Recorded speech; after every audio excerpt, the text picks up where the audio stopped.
Hey everybody, Aaron from Fleetistics, and today I'm here with Kim Spring, who has been with Fleetistics for how many years now, Kim? 15, 15 years, and in the telematics business for 22. 22, and Fleetistics has been around for 23, so only one more year than Kim has been in the industry. Probably almost identical. I would think we're probably late 22 years, early 23 years. So we've got quite a bit of experience here, and all of this experience really comes from the state of Florida, which is where we are home based.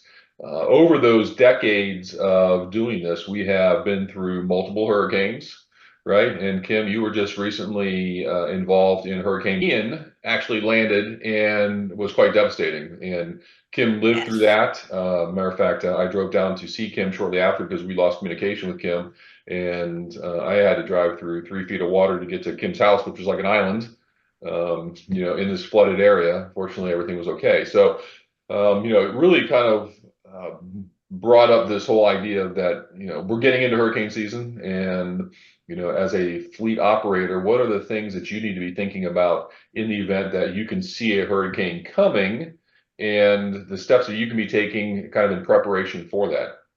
What you don't want to do is get caught at the last minute and you see the hurricane coming up the Gulf and all of a sudden you decide you want to make a hurricane plan and you don't know what to do. So we're Yeah. going to give you some tips and probably some real stories about things that happen out there based on real experience. So let's go ahead and get started. And Kim, any comments before we jump into the other stuff?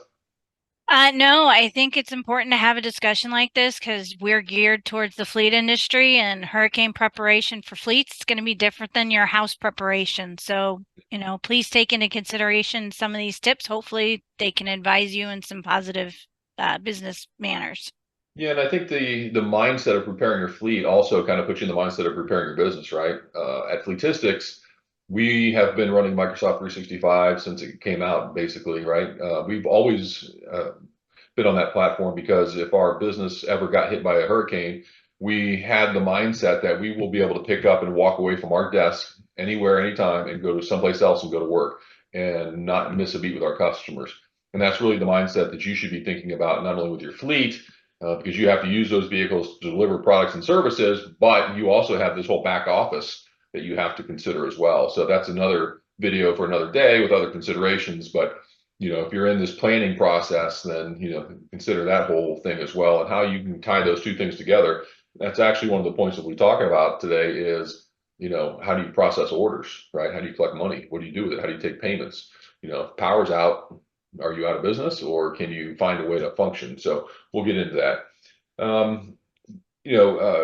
As we look at this, there's a couple things to try to obviously to mitigate the impact on your fleet. And if you were to lose your fleet, you're out of business, right? It may everybody in your area is going to be looking for trucks or vehicles at that time, right? And you will probably be able to get some vehicles maybe in a couple weeks from Wisconsin or something if you're in Louisiana, but you're going to be missing a lot of revenue. You're going to have people that aren't getting paid, that are going to be looking for work, that may go find work and not work for you anymore because they need income and things like that. So, having a good plan to not lose your fleet to begin with is step number one. And number two is your insurance, right? What's going to happen to your insurance premiums? We all know insurance is there, but they don't lose money at the end of the day. Your premiums are Right. going up. You're going to pay one way or the other. You're going to buy those vehicles either through your premiums or some other way. So it's best not to have to file a claim if you can avoid it at all. And then your customers too. I mean, if you're not delivering service, and I'm thinking like, pest control company for whatever reason, or, lawn care, landscaping, those types of businesses, service companies, and you're not out there delivering service, they're going to go to somebody else. They're going to call somebody else. If the HVAC isn't working and you can't deliver service, but your competitor can, now you're losing. That customer is going to shift because that business was there during this time of hardship and you weren't. So they may keep your customer indefinitely, which you've worked very hard to get and make happy over the years, but now you've lost because of this one instance. And we all know how quick customers will go from point A to point B to get service, right? I think two other things that you have to think about is one is you have to take care of your people. People need paychecks. They're going to have their own expenses if you get hit by a bad storm. And this could be Yeah. a hurricane, right? That's our frame of reference because we're in Florida. but it could be a giant snowstorm that tears things apart. It could be flooding. I mean, the West Coast has had terrible flooding this year. It could be wildfires, whatever those things are. You've got to have this mindset of being prepared to address these different scenarios that may be coming about.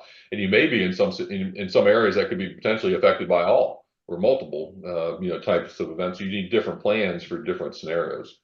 And then, the other thing about being a business owner is you got to protect your future. And what are you going to do for yourself? You as the responsible party for the people that work within your organization, you've got to figure out how to take care of everybody. Because if you can't function, your people can't function either, right? So we've got lots of good reasons why being prepared is super important to everybody that's associated with an organization. All right, so let's look at our tips. So the first tip that we have is when you know something is going to happen, fill up your fuel tanks. So tip number one, fill up your fuel tanks. And this could be just your vehicles, but it also could be bulk fuel that you may have on site. Where was I? I was at a construction company not too long ago, and I was also at a government agency, and they had bulk fuel. And making sure that your bulk fuel is topped off is important. But when you have bulk fuel, you also have to be able to run the pump, right? So you've got to have electricity or a hand pump of some sort. So you have to kind of think that through. You won't be able to buy a hand pump at the last minute because everybody's going to need one. But having a generator or something of that nature, or even potentially running the pump off an outlet on the truck, that could potentially work. Or hook it up to a tractor for power while you pump your fuel into your vehicles. So things of that nature. I guess diesel versus gasoline. Did you experience anything during Hurricane Ian that was Well, related to fuel? one tip regarding that, do not wait to the last minute. Everybody's rushing out Yes. to do it. You've got every citizen out there, you have other businesses. So if you have the ability to have onboard, storage at your facility for it, make sure that you at least keep that topped off. That'd be number one. And number two, definitely as soon as you can get them and keep them fueled up, if you know that storm is coming, just keep having them top it off until the time comes. And if at all possible, let the vehicle, if you have a safe place to store it, that's perfect. But just in preparation for the incoming storm, don't wait till the last minute. It's the worst possible scenario Yeah, because the lines. they all ran out when we got hit by Ian. Everybody, all the tanks were out. All the gas stations just weren't able to assist. We didn't have power for about a week and a half. So don't wait. It's like people buy bottled water all of a sudden at the last minute. It's like there's not enough water to go around, No. and everybody waits to the last minute for some particular reason. When water is something you could buy a month in advance and have it. Yeah. Fuel, not it's a little bit more consumable than Yeah, that. But we felt that crisis during COVID. yeah. Everybody did. Toilet paper and water.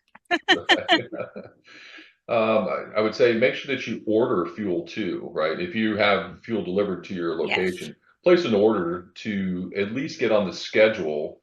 So, maybe a week after the event, you're already on the schedule. People that weren't thinking about that are going to be placing orders and they're going to be behind you instead of in front of you. You don't want to end up not being able to get fuel for 2 weeks, right? So Right. that's a big deal. All right, so tip number two, order a little extra inventory. So if you do things like fertilized lawns or pest control or roofing, especially roofing, right? For Especially hurricanes, roofing. order extra inventory because you're going to need it and you're not going to be able to get it. When we were doing one of these videos last year, there was a chip shortage, right? The idea of even getting a vehicle after one was lost, it was like, oh, you're going to have to wait a year and a half. But you need to be thinking about what are the consumables that you're going to need that you may not be able to get, because again, if a customer calls you or you have scheduled service and you can't do that service and they potentially go to somebody else, now you've lost a customer because you didn't have a $5 bag of fertilizer or whatever the case is, right? So that's pretty Yeah, important. that was something that my husband actually, his company experienced, and they were actually ahead of the game because of what you're saying. They are in the low voltage industry, so they're dealing with alarm systems and they're dealing with home theater systems. They need a lot of Cat 5, all this extra cable. Well, they made sure they had extra on hand in the event things went down. They had to go out, repair alarms, especially that when the hurricane hit in the southwest region of Florida, it was, it was not snowbird season. So all of the northerners had gone home. So their homes were left. They couldn't get to them in time. So a lot of those types of companies were going out and servicing to make sure and check through systems. So having that extra inventory is definitely key. And when you think about the devastation that takes place during a major hurricane like Ian, where it came ashore, I mean, water was 12 feet in the air. I mean, it was just, Yeah. just catastrophic. Buildings that are important buildings, some are completely destroyed. There's no point in having an alarm in them. There's nothing to steal anymore. But if you're on the fringes of those areas and you take a lightning strike or something like that, you want to get that back up and running. So, there's no looting going on that you don't know about in your store. So, just a great example of that inventory allows them to get to work very, very quickly where everybody else won't be able to get to work because they Hmm. don't have that inventory. All right, tip number 3, parking your vehicles in an area that protects them. And this is actually a multi-part tip. Um, with wind, with wildfire would be another one that's very devastating. Flooding is kind of an event that wrecks vehicles completely. You've got to think about where to park your vehicles so they're obviously protected. If you're in a low area, and Kim, I Higher think ground. Eric's office actually got flooded, but where were the vehicles parked? Where they take? The vehicles were parked. Well, one of them was parked in the facility, and it did make it out alive, but the actual warehouse did flood. They have since moved locations. Mhm. But yeah, there's a lot of very low grade areas, and there are flood zones. So recommendation: bring those vehicles high. Park them in. If you know the Walmart parking lot is full, park it close to the building. Keep it away from, flying debris. That's the biggest thing that Mhm. kills them. You've got all kinds of flying debris that's going on out there during one of these catastrophic storms. So that's one key. If you have a great protected warehouse, you're in a good situation as long as it's not in a flood zone. Right, right. And Yeah, fallen trees is another big one. I mean, one tree that can take is. out 4 or 5 trucks if it's a big Yeah. enough tree.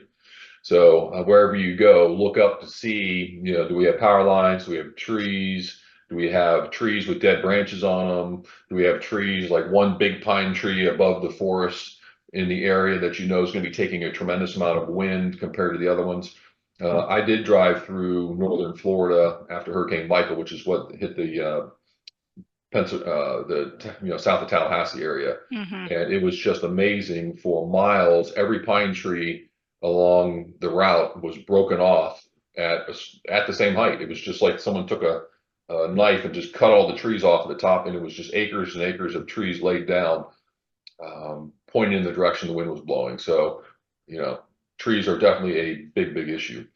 The other thing is park in a configuration that allows one vehicle to protect another. If you've got 30 vehicles, you don't want to park them all so they're all facing the same direction and they're all kind of exposed the same Yeah. way. You might park your cheaper, older vehicles around the outside so they take the brunt of the impact of debris. It could be rocks from your parking lot or whatever the case is. But sacrifice a few vehicles and take the beating and keep your best vehicles in the best shape. Let's see. So remove loose items. We are at a pest control company, a couple weeks ago, and there was a lot of things outside. The neighbors had lawn. There was a lawn company, like a wholesaler, and they had Yeah, they were lawn mower, the industrial lawnmower repair shop. right, So there were pieces of things everywhere. right. All of those things are debris that'll penetrate windows, punch through doors, destroy things. So make sure all that stuff gets picked up. One of the things to consider is, are you better off sending vehicles at home or home with the Hmm. drivers, right? If you've got a GPS tracking system in there, and that reminds me of the fuel thing. We can track the fuel level in the fuel tank, right? So if you've got guys that are running around and starting to run their fuel tank level down when you want them to keep it topped off, you can actually see how much fuel they have in those tanks. And you can say, hey, Kim, I see your fuel tank's below half. You need to get it fueled up, before the end of the day or something like that. Hmm. But you can, with GPS, you can send those vehicles home with the drivers and disperse your liability and your risk. If it's a better program, you've got a way of keeping track of the vehicles, where they are, making sure they're not being driven, things like that. And that way, if you lose a vehicle or two, you're not likely to lose the entire fleet if a particular, if a storm was going to roll over your particular office. So that's a good way of mitigating some of that risk. Another thing to consider when you're talking about that is not all the employees live in the affected zone per Right. se. Some may live 60 miles from the office, and they're going to be considered in a less impact zone, and your vehicle is potentially going to be safer with them than it's going to be where the direction of the storm is. Yeah, and telematics provides some comfort. If you have dash cams, obviously you can spot check, so you've got the accountability piece to give you peace of mind that vehicles are going to be used correctly. And it's also something to consider that, hey, if it works out well, maybe that's a perk that you want to offer to people so they don't have to drive back to the office at the end of the day and then drive their own vehicle home. If you know that they're going to be part of the vehicles and not using them after hours because of the technology you've invested in, they can go straight from the last stop home, and now you've got happier employees. So that's something to take a look at. And you can also monitor battery level. That was another thing during these types of events, making sure your vehicles are going to start, somebody doesn't leave the headlights on, things like that. All right, the next tip is to hold a meeting to review the procedures. You can have all the greatest plans in the world, but if you don't have a meeting to talk to the drivers and kind of Yeah. communicate what your game plan is, share some information like a one-page document that says, hey, this is the hurricane plan, here you go, or this is the wildfire plan, here you go. Here's all the latest phone numbers that you need for managers and department heads and things like that.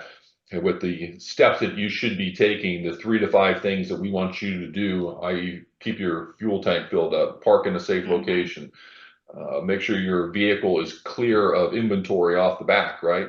If you're a plumbing company, you might have fittings all over the back of your truck that are just going to be gone, either stolen or fly off the back of the truck in a hurricane. It could be melted in a wildfire, who knows? But making sure that those types of steps are being taken, they've got written instructions, so everybody's on the same page with how things are going to be handled. All right.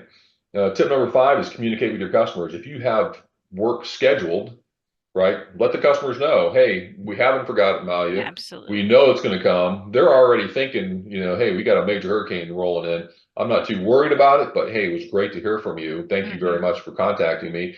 Take your time, get to me whenever. All right, now you make a note. Customer says whenever. Schedule them, reschedule them, so we're not trying to do service right before a major event, because people have to take care of their own houses and families too. Yeah. And there's a lot of prep that goes into that just for people to be ready. And when people take care of their personal lives, they can give themselves more to the business after the fact because they know everything at home is okay, right? Mm-hmm. Um, when I came down to see you, we rode by one of your friends' houses and they had, a couple trees down and things Yeah. like that, that had to get cleaned up. And Yeah, under the circumstances, we were very lucky considering we are on a canal, and but we were much better than a lot of our neighbors were, because I'd say 75% of the area had some very significant damage. I mean, there you can still see some of it today, and there's still a whole lot of trees that only lean in one direction because of it. So yeah, I know exactly what you're talking about. yeah. So set those expectations with your customers, reschedule where you can, loosen the schedule up, you know, um, try to just get on the same page with the customers so they're Yeah, not and likely to leave you. if you have some kind of campaigns that you're used to, send a newsletter to everybody, just Yeah, letting them know. Because, in preparation for it, it might be hard depending on what your availability is while people are also preparing, employees are preparing their own homes for this storm. That's the easiest way to get the word out to everybody that you might be affected by the storm.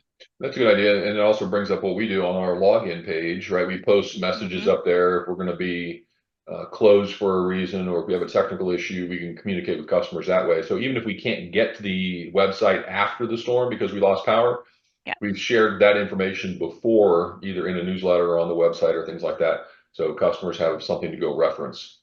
Okay.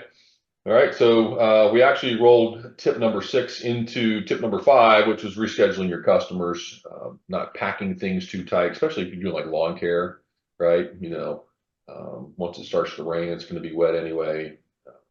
So Gotta let Uh, areas dry out before you can put any mowers in there anyways. So right.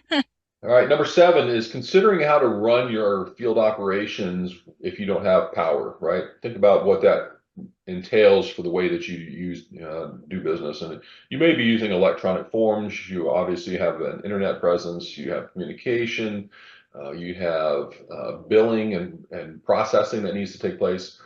So what are the steps that you can do to begin to continue to be able to function, if you don't have some of those necessities, and we think what are necessities, we kind of go old school, right? And if you're around as long as we've been around, you remember paper and pencil, paper and pen, used to do a work order by hand with three copies on carbon paper. So, the little credit card machines that right, right. run through.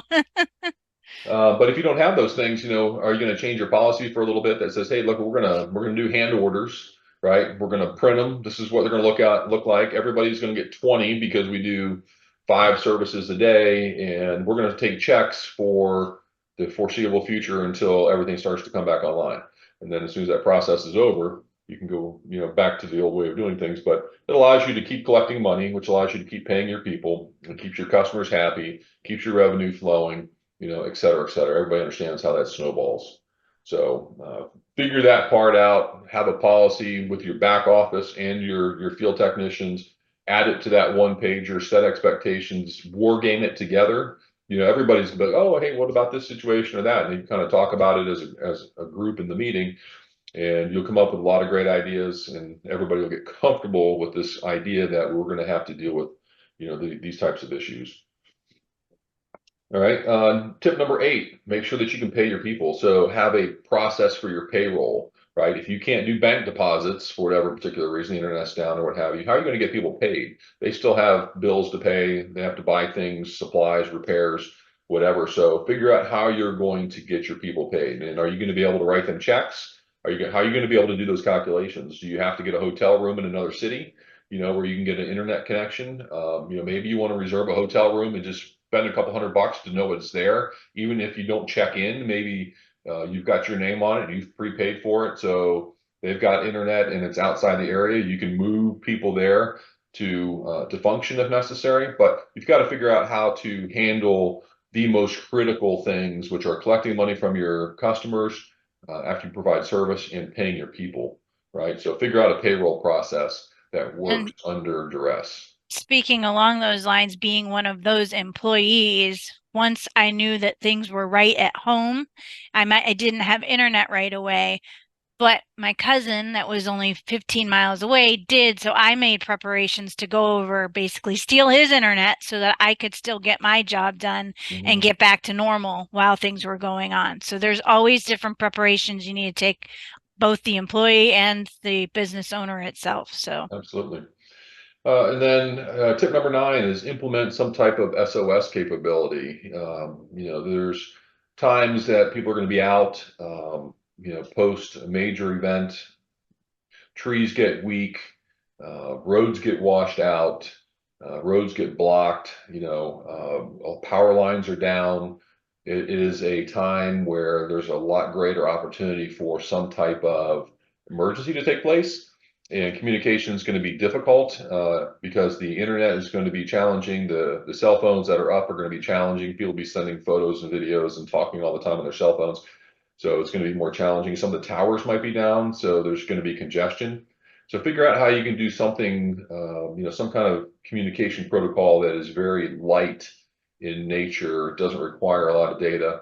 Yeah, and yeah, so Kim's holding up our Crew Chief mobile app that has an SOS capability, which is that button at the top that's in red. And when you hit that, it opens up this little window and you can punch some information in, or you can just hit send. It'll actually notify multiple people. It'll text you, it'll email you, and it'll actually open up in the app that say, hey, look, somebody in your area, another one of your coworkers is reporting an emergency of some sort, and you can get flagged that way. So if that's something that you guys are interested in, give us a shout. We actually do a couple different things in the Crew Chief app now, but we call it a priority event. So it's not tied to 911. So we don't want to call it like SOS, but it's a priority event that lets you know almost immediately if there's been some kind of emergency out there in the field. And that actually brings up a good story that almost ended in disaster. I was cruising down to see you, and I don't know if I ever told you this, but I was Hmm. cruising down to see you early in the morning after the storm, right? And I was going down I-75. I think it was like 4 o'clock in the morning. There was probably nobody a mile ahead or a mile behind. So it Yeah. was black. All the street lights were out. It was really kind of eerie. And, I'm cruising along doing 70-ish, and I'm in the middle lane, or maybe in the right lane. And I get to this area where the highway splits, and there's a bunch of trees in the middle, and those trees Mhm. started blowing onto the highway. And there Oh, were a bunch of trees that were actually down, laying over the left lane and partially into the middle lane. And I yeah, can see the headlights behind me that were coming, thinking those people are going to run smack dab into those trees, and someone's going to get killed, right? I was yeah. fortunate that, I saw them because I was in that lane. So I was able to back up, and I went over. I actually had these LED lights that, like Hmm. roadside flare, electronic flares.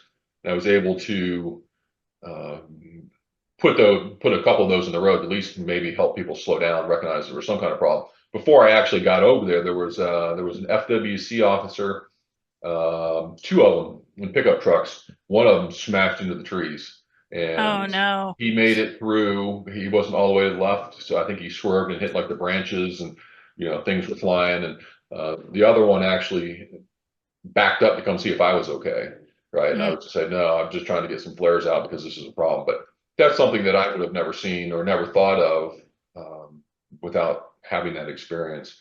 And that's the emergency stuff that you just don't know that you don't know until you've experienced it, because it's you just don't think about it. But absolutely. yeah, interesting stuff. Okay, all right. Well, we are done with the tips for preparing for emergencies or some kind of disaster. Hopefully, this is good information that'll get you thinking about these types of things for your business and your fleet. If you appreciate the content, please just hit the like button down there. We're going to do more of these types of things. We've got a lot of great videos on our channel, so you may want to subscribe and get alerted. We try to put value-added content out there, not just marketing material all the time. So subscribe if you're interested, and hopefully we'll see you on another video. Thank you.